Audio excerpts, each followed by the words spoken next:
The past several days have developed in such a way that time to reflect on what really matters has been uninhibited. The lack of digital noise can really make a difference, you know. We understand our good village manager, Howard Brown's been down as well with some of the same type of focus-oriented opportunities. Hi folks, Nobo here. It's great to be back. There's so many places we need to go on this episode, so strap yourself in, hang on, as we take you down the rabbit hole one more time. As usual, Mr. YEO leads the TAM hit parade of charts with another good old young socialist verbal evacuation. He just can't stop telling us how bad America is. The same guy that said he didn't think the village should fund the 4th of July. Did you wonder, Indian Town, why you didn't have any fireworks? Guess what? It was Anthony. Listen here. Mr. Anthony D. Dowling.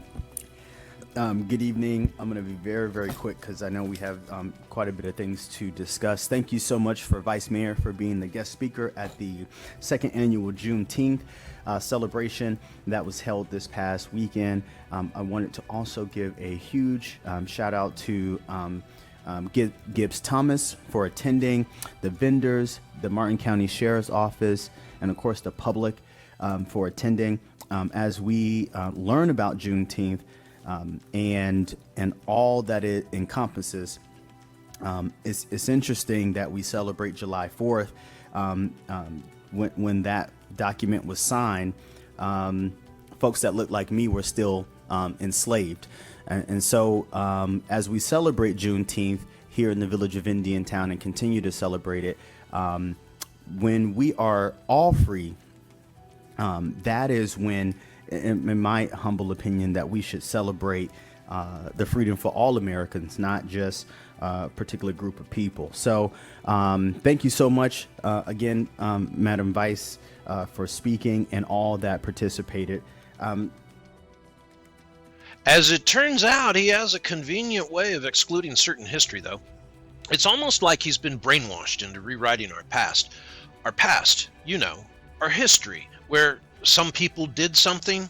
Here's an example of the type of things people did. Still, it's excluded from his mainstream historical narrative.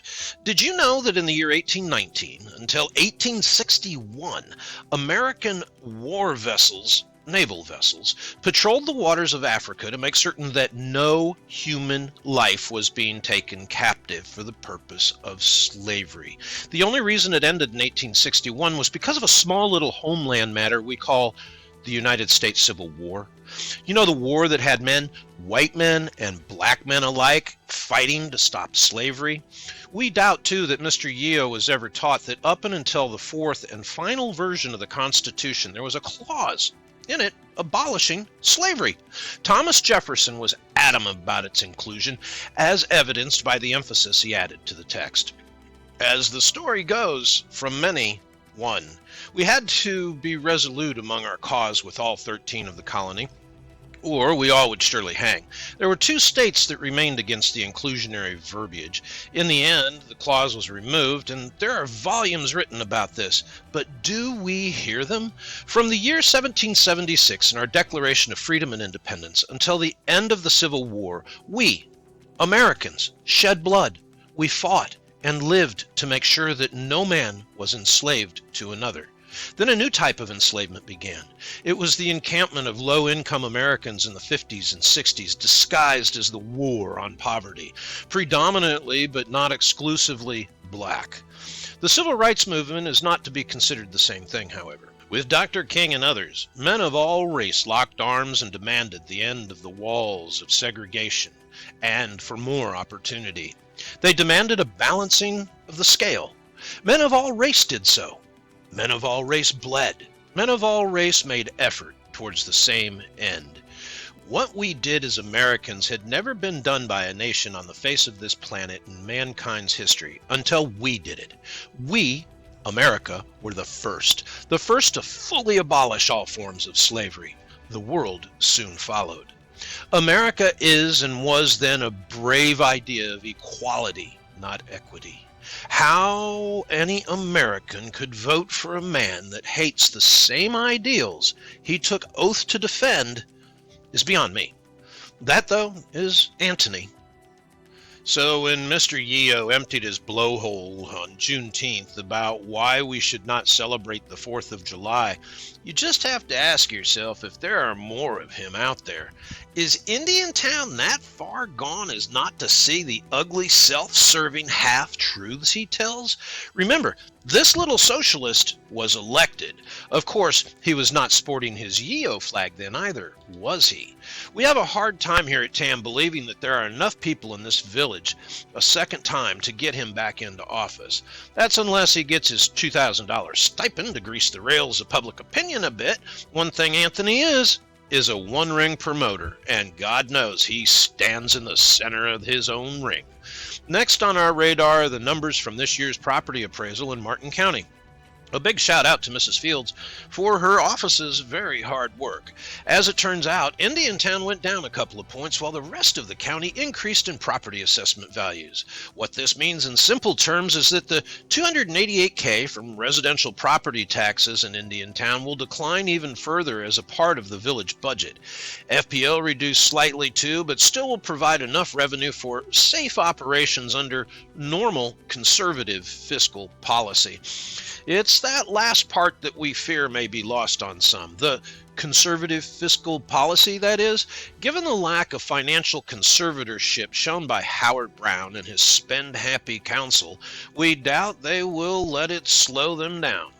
Now that Fire Rescue's opportunity for budget building is down the tubes, Howard needs something else to increase his budget numbers. Why? See, his salary uses the annual budget as part of the formula for his wage justification. So the more he can budget of FPL's money and yours, the more he makes. What better to spend your money on than a new town hall? We can promise you that the top admin staff will not be sitting on the ground floor either once it is done and in its multi-story capacity. Instantly, though, one has to ask the question, what's wrong with the offices that few of them spend much time in anyway? What services can they not provide from the current location that they think you need in a new town hall? Who does this serve? The government or the people? Remember, too, that in less than 18 months, a renegotiation with FPL will be in the works. You know, the guys that hold the purse string, the 85% of the purse. Also, the village's revenue declined this year. Wouldn't a normal budgeting family look at that and say, no Disney this year, kids. Sorry. As a matter of fact, I can all but assure you that it will not even be given much consideration by anybody except maybe Susan. You should think Janet, as an accounting type for the Church of the Gateway to Guatemala, would be slowing this down as well. Two more quick items. First, after reading Friends and Neighbors Sunday Biweekly edition by Tom Campini, we thought that he summed up the whole idea of personal accounts for each council person neatly. The following is from our friend Tom, and there's more. You can visit his website. We'll put the link down below. So, from Tom, and I'm quoting, how do you make something nefarious?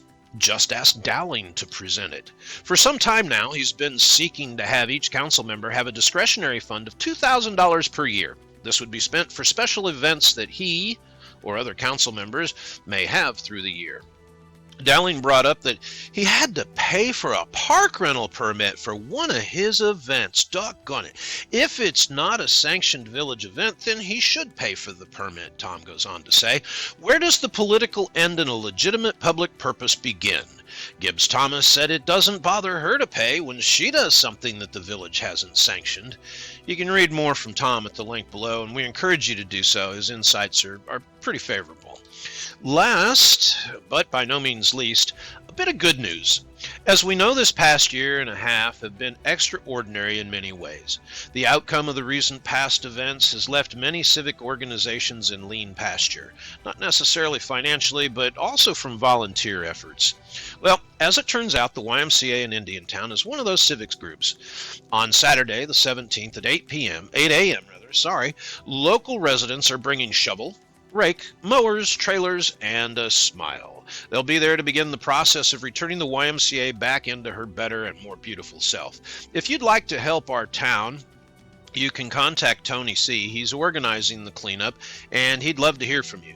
Drop him a line in his email. TonyZ@talkaboutmartin.com. That's TonyZ@talkaboutmartin.com. Also, look for an announcement coming soon about a new TAM contributor that will be joining our team.